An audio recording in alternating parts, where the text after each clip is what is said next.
Epione pain management and regenerative centre. ఇక మీ నొప్పులు శాశ్వతం కావు.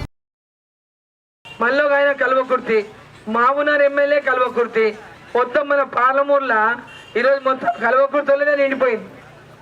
ఈ ప్రాంతం వాళ్ళు గెలవరాదు, ఈ ప్రాంతం వాళ్ళు పనిచేయరాదు, ఈ ప్రాంతం వాళ్ళు బాగా రాదు, ఈ ప్రాంతము ఊళ్ళు ఇట్లే ఉండాలి, ఈ ప్రాంతం అభివృద్ధి కారాదు అన్నీ వాళ్ళ జైపాల్ రెడ్డి ఉన్నప్పటి నుంచి ఇదే ఏడిపే.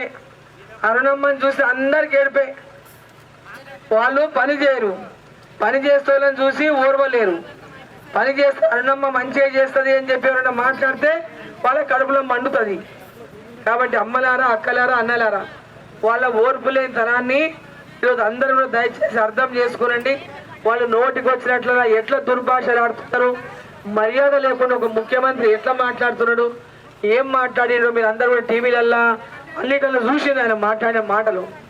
మరి ఈరోజు ఈ దేశం కోసం జరుగుతున్నటువంటి ఎన్నిక ఇది. నరేంద్ర మోదీ గారు ప్రధానమంత్రి అవుతున్నారు. ఇక్కడ మన పార్లమెంటులో మీరందరూ కూడా మీ యొక్క అక్క చెల్లి అయినటువంటి అరుణమ్మని గెలిపించుకునండి. సంగమండ గ్రామంలో మిగిలిన పనులన్నీ చేపించే బాధ్యత అరుణమ్మ తీసుకుంటుందని చెప్పి నేను తెలియజేస్తా ఉన్నా. ఆ రోజు ఆర్ఎండ్ఆర్ పనులే కానీ ఈ గ్రామంలో ఏ పనులు పెండింగ్ ఉన్నా ఈరోజు సంగమండ అంటే భీమా ప్రాజెక్టు తెచ్చుకోవాలి ఎవరు? చిట్టెం నరసరెడ్డి మా నాయన. ఆ రోజు ప్రాజెక్టు కోసం పెద్ద ఎత్తున పోరాటాలు చేసి ఈ ప్రాంతం అంతా సస్యలం సామలం కావాలి, భీమా ప్రాజెక్టు వస్తేనే ఈ ప్రాంతంలో నా రైతులు బాగుంటారని ఆయన భీమా ప్రాజెక్టు కోసము, నెట్టెంపాడు కోసము, కల్వకుర్తి కోసము, అన్నిటి కోసం నేను పాదయాత్ర చేసిన హైదరాబాద్ దాకా. మరి గెలిచినాక నెట్టెంపాడు, భీమా, కల్వకుర్తి అన్ని చేపించుకున్నాం. భీమా ప్రాజెక్టు కూడా ఆయన మొదలుపెట్టించిండు. మొదలుపెట్టి ఒక సంవత్సరానికి ఆయన చనిపోయిండు. నక్సలైట్ల దాడుల్లో ఆయన ఒక సంవత్సరం కూడా బతకలే. భీమా గురించి ఆయన ఎప్పుడు కూడా భీమా గురించే మాట్లాడుతుండే. మరి ఈ ఊర్లన్నింటినీ కూడా చెయ్యాలనేటటువంటి తపనతోనూ మాట్లాడుతుండే. ఆయనకున్నటువంటి ఆలోచనలన్నింటినీ కూడా నిజం చేయాలని మంత్రిగా ఉన్నప్పుడు నేను శాయశక్తులా ఇక్కడ పనిచేసిన, కృషి చేసిన. ఆ తర్వాత మనం అధికారంలో లేము. మళ్ళీ ఈరోజు కేంద్రంలో నరేంద్ర మోదీ గారు ప్రధానమంత్రిగా ఉన్నారు. పోయినసారి నేను పార్లమెంటుకు పోటీ చేసిన. పోయినసారి కొన్ని ఓట్లు వస్తే నేను గెలిచిపోతుంటే, పోయినసారి ఓడిపోయినా. మరి ఈసారి మీరు అందరూ ఆశీర్వదించి గెలిపియండి.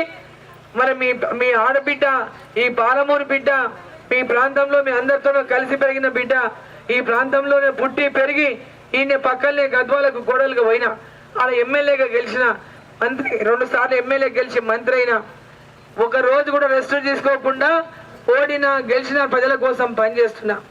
కాబట్టి మీరు అందరూ కూడా ఈ ఎన్నికల్లో పెద్ద ఎత్తున నరేంద్ర మోదీ గారు మనకు అవసరం. నరేంద్ర మోదీ గారు మన కోసం, నరేంద్ర మోదీ గారు ప్రధానమంత్రి. నమస్తే అండి. ఇది వ్యాపారం గురించి కాదు, ఓటు గురించి. ఎన్నికల్లో ఓటు వేయడం మన హక్కు మాత్రమే కాదు, కర్తవ్యం. ఎంతో మంది మహా నేతలు శ్రమించి ప్రాణత్యాగం చేసి ఈ అవకాశాన్ని మనకిప్పించారు. అందరూ ఓటు వేద్దాం. ఎందుకంటే ఓటు హక్కు ఊరికే రాదు. నా ఓటు ఎవరికో తెలుసా? అది సీక్రెట్ అండి.